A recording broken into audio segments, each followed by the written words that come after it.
I was seconds away from signing everything I owned over to my son when a cup of tea was knocked out of my hands and changed my fate forever. My name is Margaret Hale. I am 66 years old, and for most of my life I believed that if you worked hard, loved your family, and stayed honest, life would eventually reward you with peace. That belief was already cracking on the morning my son asked me to attend what he called a simple family meeting. It was a Tuesday in early October, the kind of quiet fall morning where the world feels slow and polite. I had built Hale Medical Supply from nothing after my husband passed away 15 years earlier. What started as a small regional distributor had grown into a business worth several $1,000,000. I did not build it for prestige. I built it to survive. And later, I built it so my son would never have to struggle the way I once did. Daniel is my only child, 38 years old, intelligent, ambitious, always impatient. He had joined the business 5 years earlier and made it very clear he believed the company should already be his. His wife, Lila, agreed with him on everything. She always did. That morning, Daniel insisted we meet at my house instead of the office. He said it would feel more personal, more comfortable. That should have been my first warning. I woke early, as usual, and followed my routine: shower, medication, breakfast. I sat in the living room reviewing documents Daniel had emailed the night before. They were labeled as preliminary succession papers. Nothing urgent, nothing final. Or so I thought. Lila arrived just after 9. She was dressed impeccably, soft colors, calm smile, hair pulled back like someone who wanted to appear gentle and trustworthy. In her hands was a tray with a teapot and 2 delicate cups. "I made you something special," she said warmly. "A calming herbal blend. It is supposed to support heart health. You have been under so much stress lately." The way she said stress made it sound like a diagnosis rather than concern. Daniel followed her in moments later, briefcase in hand, eyes already scanning the room, as if measuring what would soon belong to him. He kissed my cheek, distant, distracted. "Mom, today is about making sure everything is set up properly. You deserve to rest, to enjoy your life." I smiled, though something tightened in my chest. I had heard that sentence too many times lately. Leela poured the tea herself and handed me the cup. It smelled unfamiliar, slightly bitter beneath the floral notes. She watched me closely as I lifted it. Before I could take more than a sip, Daniel began speaking. He talked about legacy, responsibility, protecting the company from risk. He placed a thick folder on the table between us and slid it toward me. "These are just formalities," he said.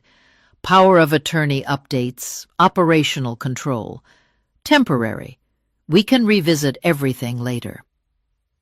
Temporary is a dangerous word when spoken by someone waiting for you to disappear. As I held the cup in my hands, a strange unease settled over me. My heart felt louder, my thoughts slightly slow. I told myself it was nerves, or age, or the unfamiliar tea. Then Elena walked into the room. Elena had been my caregiver for 6 years, quiet, observant, steady in ways that mattered. She carried a stack of folded linens she did not need to carry. As she passed beside me, her elbow struck my hand. The cup tipped. Tea spilled across my lap and onto the floor. Before anyone could react, She leaned close and whispered, barely moving her lips, "Do not drink that. Please, just trust me." And in that moment, I knew this meeting was never about my retirement. It was about my end.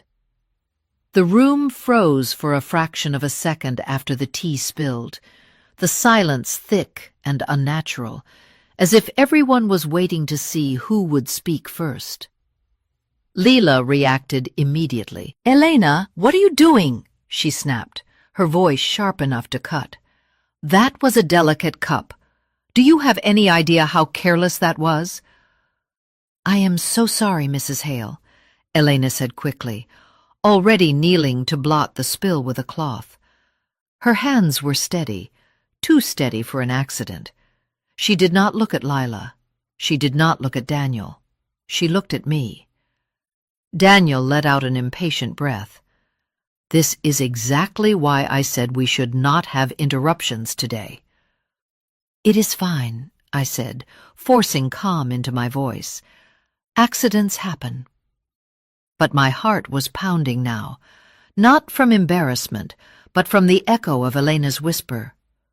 "Do not drink that. Please, just trust me."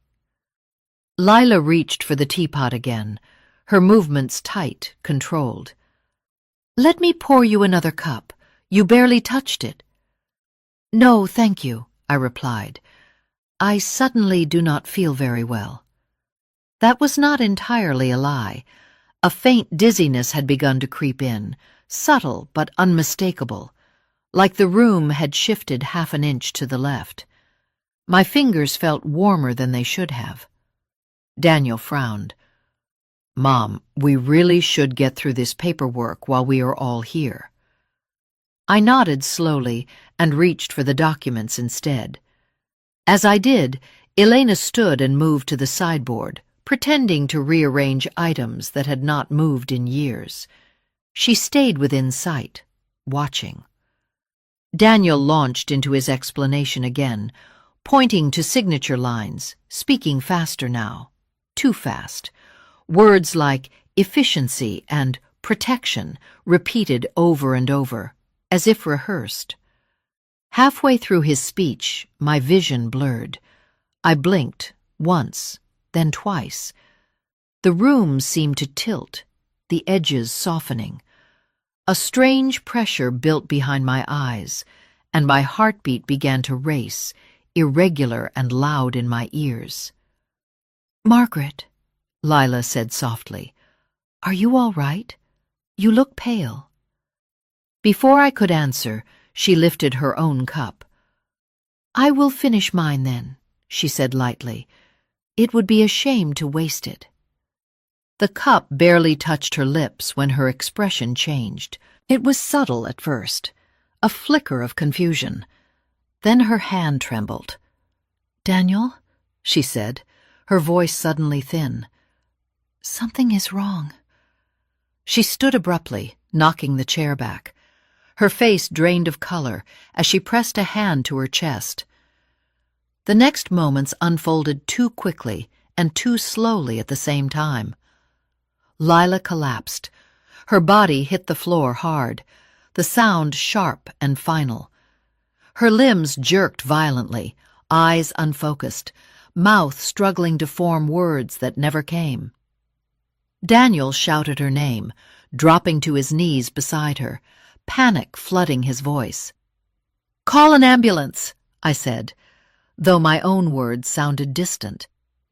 Elena was already moving, dialing with practiced precision, her face composed but grim.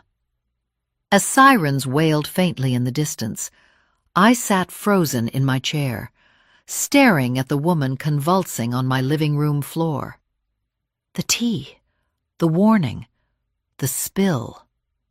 Understanding hit me with a force that stole my breath. The drink was never meant for her. It was meant for me.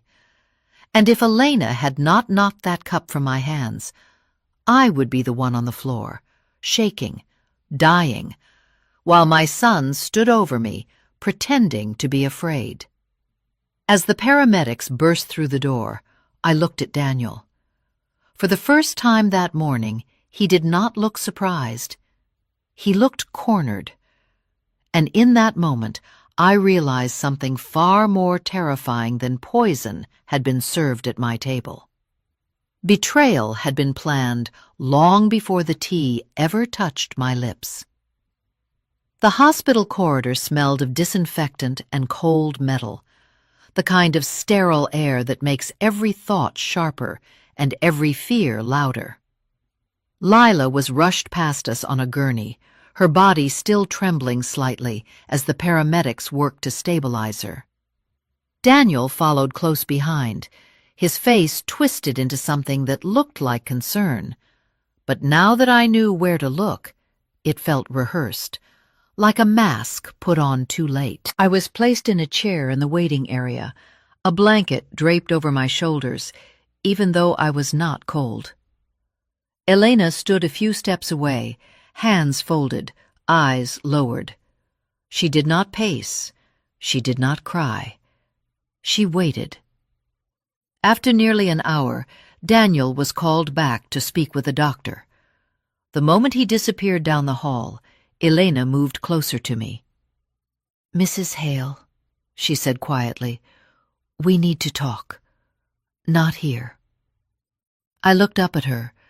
My head felt clearer now, the dizziness fading, replaced by a heavy certainty that whatever she was about to say would change my life forever. "Tell me," I said. She hesitated only a second. "I should have spoken sooner. I was afraid you would think I was imagining things. Or worse, that you would confront them before I could protect you." "Protect me from what?" Elena took a breath, steadying herself. "From being poisoned." The word landed between us, heavy and undeniable. "For months," she continued, "you have felt tired, dizzy, confused. You blamed stress, age. I watched it happen only on certain days. Days when Leela handled your drinks or meals." I closed my eyes, memories flooding back. The mornings I could barely finish breakfast. The afternoons when numbers on a page refused to make sense. The nights I fell asleep in my chair without meaning to. "I started keeping notes 3 months ago," Elena said. "Dates, symptoms, who was present, what you consumed." She reached into her bag and pulled out a small, worn notebook. "I did not show anyone, not even my sister. I needed to be sure." My hands trembled as I took it from her. Page after page was filled with careful handwriting. October 3rd, dizziness after tea. Leela prepared it. October 14th, nausea and weakness. Leela arrived early. November 1st, heart palpitations after breakfast smoothie. "This morning," Elena went on, her voice lower now, "I saw her add more than usual. I knew it was different, stronger. I knew if you drank it, you would not survive the day." My throat tightened. "Why did you not go to the police?" "Because I had no proof yet, and because your son warned me." That snapped my eyes open. "Daniel told me to stay out of family matters," Elena said. "He said I was becoming a liability, that I should remember my place." She swallowed hard. "I knew if I accused them too soon, they would destroy the evidence. Or you." The reality settled in slowly, cruel and precise. This was not an impulse. It was a process. A doctor approached then, asking for consent forms, explaining that Lila was stable but critical. Suspected toxic ingestion. Blood tests underway. The police would be notified. When he left, Elena leaned in one last time. "Mrs. Hale," she said, What happened today was not a mistake. It was the end of something they have been doing for a long time. I stared at the double doors leading to the emergency room, behind which my daughter-in-law lay fighting poison meant for me. And in that moment, the truth became unavoidable. Someone had been slowly killing me in my own home, and the person who loved me enough to stop it was not my son. It was the woman everyone else overlooked. I did not confront Daniel that night. I watched him instead. Back in the waiting area, he paced with his phone pressed to his ear, voice low, back turned toward me. He nodded often. Too often. When he noticed me looking, he stopped pacing immediately and slipped the phone into his pocket, his expression rearranging itself into concern. "Mom, you should go home and rest," he said gently. "This has been a shock for you." A shock, not fear, not relief that I was safe. A shock, as if what mattered most was the disruption of a plan. I told him I would stay, that I wanted to hear directly from the doctors. He did not argue. That should have reassured me. Instead, it confirmed something was wrong. When the police arrived, Daniel was ready. He spoke calmly, clearly. He described the morning as an unfortunate accident. He mentioned Elena's clumsiness. He emphasized Lila's fragile health. He never once mentioned the tea, not until the officer asked directly, "Where did the drink come from?" Daniel answered without hesitation. "Lila made it, for all of us." For all of us. That night, after Daniel finally left the hospital, I did not go home. I checked into a small hotel 2 blocks away and asked Elena to meet me there. I needed privacy and truth. In the dim light of the room, Elena sat across from me, hands folded, posture rigid. "There is more," she said before I could ask. "About your son." My stomach tightened. "He has been asking questions for months," she continued. "About your will, about insurance, about what would happen if you became incapacitated. He asked me once how quickly the company would transfer if something happened to you suddenly." I felt something inside me crack. Not loudly, quietly, like ice giving way under too much weight. I pulled out my phone and opened my banking app. Numbers I had never scrutinized closely before now stared back at me.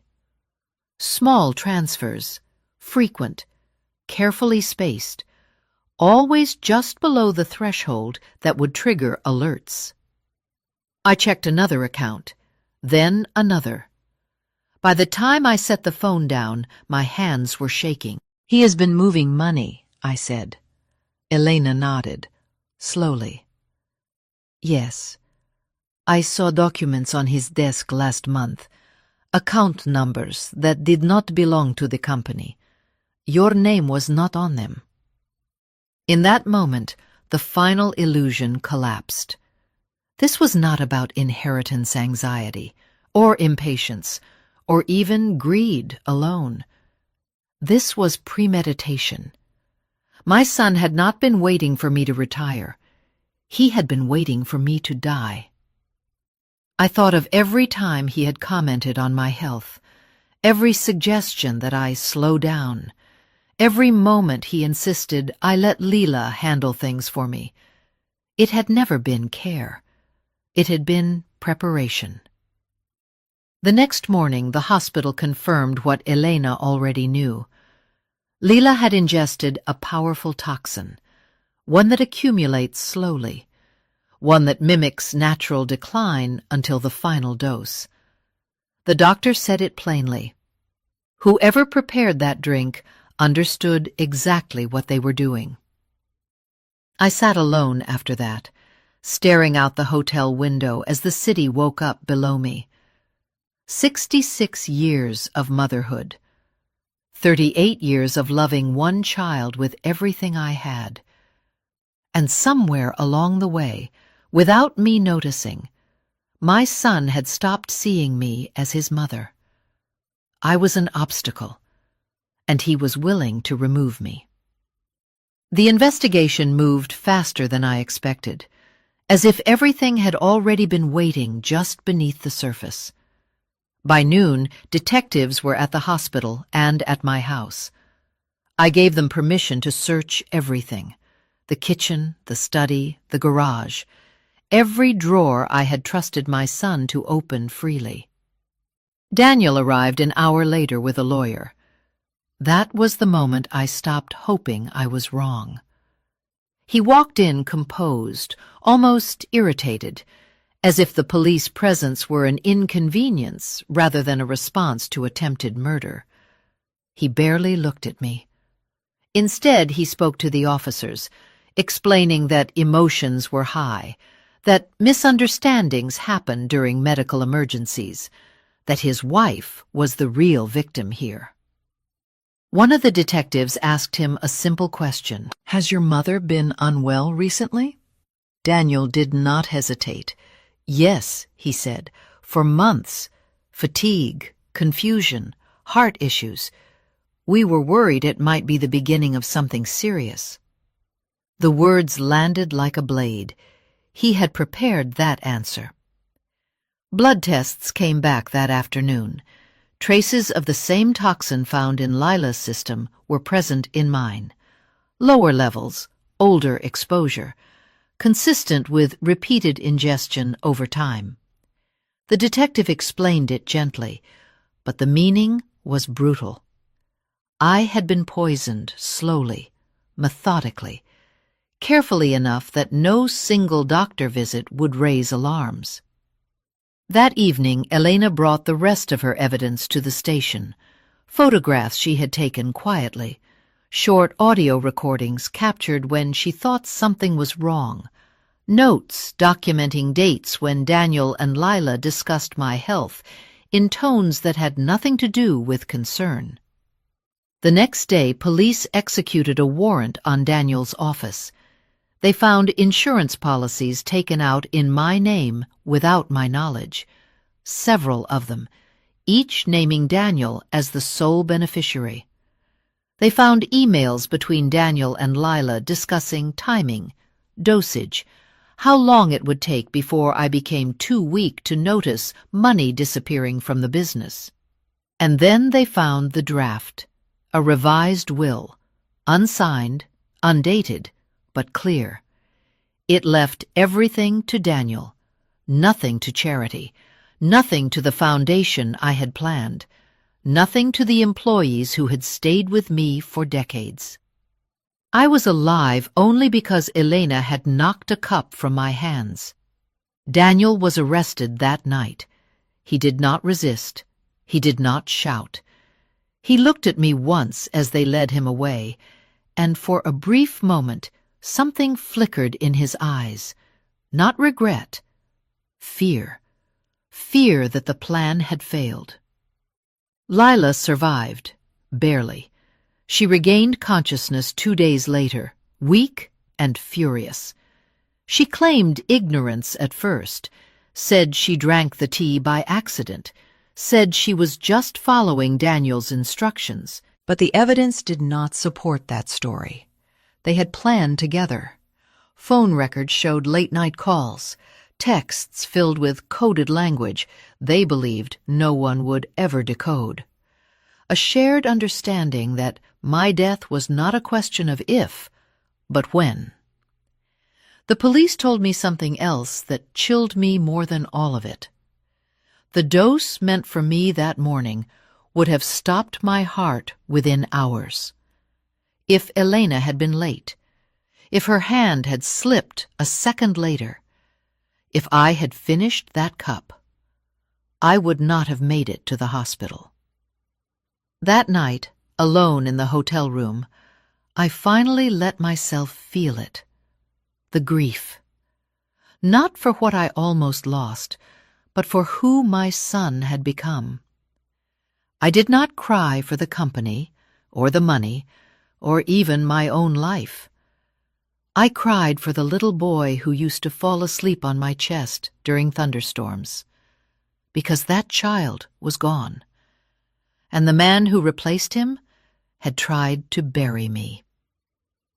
The courtroom was colder than I expected, not just in temperature, but in atmosphere, as if the air itself had been stripped of anything human. Daniel sat at the defense table in a dark suit that no longer fit him properly. He had lost weight in custody. His jaw was tighter, his eyes sharper, calculating. Lila sat beside him, pale and fragile in appearance, her hands folded in her lap, as if she were the victim of a long illness rather than the architect of one. They did not look at each other. That was the first thing I noticed. The prosecution began by laying out the facts with clinical precision: medical reports, financial records, insurance documents, a clear timeline showing how my health declined in perfect alignment with the days Lila prepared my drinks. When the toxin was named, there was a murmur in the courtroom. It was not fast-acting. It was designed to weaken, to confuse, to imitate age and stress until the final dose made death appear natural. Then came the recordings. Elena's quiet voice explaining when she pressed record. Daniel's voice discussing how long it would take before I could no longer question the paperwork.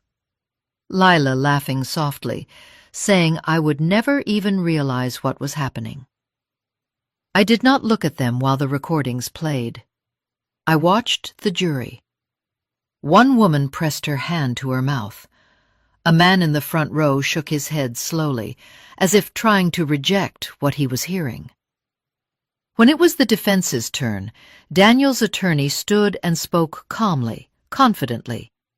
He painted Daniel as a devoted son manipulated by a controlling wife, a man driven by fear of being cut out of the business he had given his life to, a man who made poor decisions under emotional pressure. Then Lila took the stand. Her voice trembled. Her eyes filled with tears that came too easily. She said Daniel told her I was planning to leave him nothing, that he said I wanted to sell the company and abandon him, that she believed she was protecting her family. The lie was clean, practiced, almost convincing, until the prosecutor asked one question. If you believed you were protecting your husband, why did you track Margaret Hale's symptoms week by week in a private journal? The courtroom went silent. The journal was displayed on a screen. Lila's handwriting, dates, notes, dosage adjustments, predictions. It was not fear that had driven her. It was control. Daniel's attorney shifted tactics after that. He argued that I had exaggerated, that Elena had influenced me, that perhaps my symptoms were psychosomatic. That was when Elena took the stand. She spoke quietly, clearly, without anger. She described what she saw, what she recorded, why she waited, why she risked everything to stop it. I watched Daniel then. For the first time, he looked unsettled. Because Elena was not emotional. She was precise, and precision destroys lies. By the time closing arguments ended, the courtroom felt heavy with certainty. This was not a misunderstanding. This was not desperation. This was a plan, and everyone in that room knew it, including my son. The verdict did not come quickly. The jury deliberated for 2 full days, and in that time I learned a strange truth about waiting. It is not the fear that hurts the most. It is the silence. The empty hours where your mind replays every moment of your life, searching for the exact point where love turned into entitlement, where trust became a weakness someone decided to exploit. When the bailiff finally announced that a decision had been reached, the courtroom filled again. Daniel stood as the jurors filed in, his hands clasped in front of him, face carefully neutral. Lila stared straight ahead, her jaw rigid, as if refusing to acknowledge the room around her. I did not look at either of them. I watched the foreperson. On the charge of attempted murder in the first degree, we find the defendant, Daniel Hale, guilty. Daniel's shoulders dropped slightly, not in shock, but in resignation. On the charge of conspiracy to commit murder, guilty. A sound escaped Lila then, not a cry, more like a sharp breath pulled too fast. On the charge of financial exploitation and fraud, guilty. The verdicts for Lila followed. Guilty on all counts. The words settled over the room like dust after a collapse. No gasps, no shouting, just the heavy understanding that something permanent had happened. The judge scheduled sentencing for the following week, but the outcome was already clear. Life in prison without the possibility of parole. When asked if I wished to speak, before sentencing, I stood. My legs felt steady, even though my heart ached in a way I knew would never fully heal. I did not raise my voice. I did not accuse. I told the truth. I spoke about the mornings I trusted my son to protect me, about the business I built so he would never feel insecure, about the quiet fear of realizing that the person who should have loved me most had chosen my death as a solution. I said I forgave him, not because he deserved it, but because I refused to carry poison in my own heart any longer. I said forgiveness did not mean reconciliation, and it did not mean forgetting. When I sat back down, Daniel finally looked at me. There was no apology in his eyes, only the realization that everything he believed he was entitled to was gone forever. The judge spoke clearly and without emotion when sentencing was delivered. Life without parole, for both of them. As they were led away in restraints, I felt something unexpected. Relief. Not because they were punished, but because the truth had been spoken aloud, in a place where lies could not survive. The boy I raised was gone, but the woman I had become was still standing. And for the first time since the tea spilled on my living room floor, I knew I would survive what came next. I did not return to the house. When the trial ended and the noise finally faded, I understood that some places hold too much truth to ever feel safe again. Every room in that house carried the memory of whispered plans and measured drops, of love used as camouflage for cruelty. I sold it quietly and never looked back. I moved to a smaller town along the coast, somewhere anonymous, where no one knew my last name or my history. The ocean was close enough to hear at night, steady and indifferent, reminding me that the world continues even after betrayal tries to freeze it in place. Elena came with me, not as an employee, not as a caregiver, as family. In the months that followed, we rebuilt more than my health. We rebuilt purpose.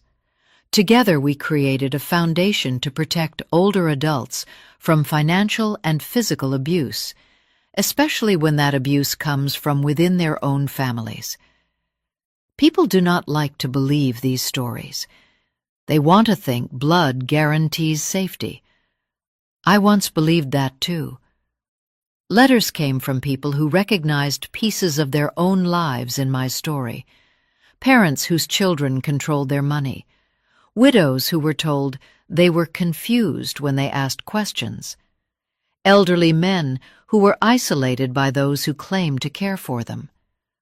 The silence around their suffering was the most dangerous part. Years passed. I am 73 now. Every morning, Elena and I share tea at the kitchen table. We choose it together. We drink it slowly. Trust is not something we rush anymore. The foundation grew beyond anything I imagined. We helped stop crimes before they became funerals. We taught doctors, bankers, and neighbors how to recognize warning signs, how to listen when something feels wrong, even if the person speaking is considered invisible. Daniel wrote to me from prison in the early years. I returned the letters unopened. Forgiveness gave me peace. Distance gave me safety. Both were necessary. Leela died in custody 4 years after sentencing. I felt nothing when I heard. No anger, no relief. Just the quiet understanding that people who live by poison rarely escape it. Sometimes people ask me what saved my life. They expect me to say luck or instinct or God. But the truth is simpler. I was saved by someone who paid attention. Someone who refused to stay silent when silence would have been easier. I learned that family is not defined by who shares your blood, but by who stands between you and harm when it matters most. The tea that was meant to end my life became the moment my real life began. And if there is one lesson I carry forward, it is this. When someone warns you in a whisper, listen. It may be the bravest voice you ever hear.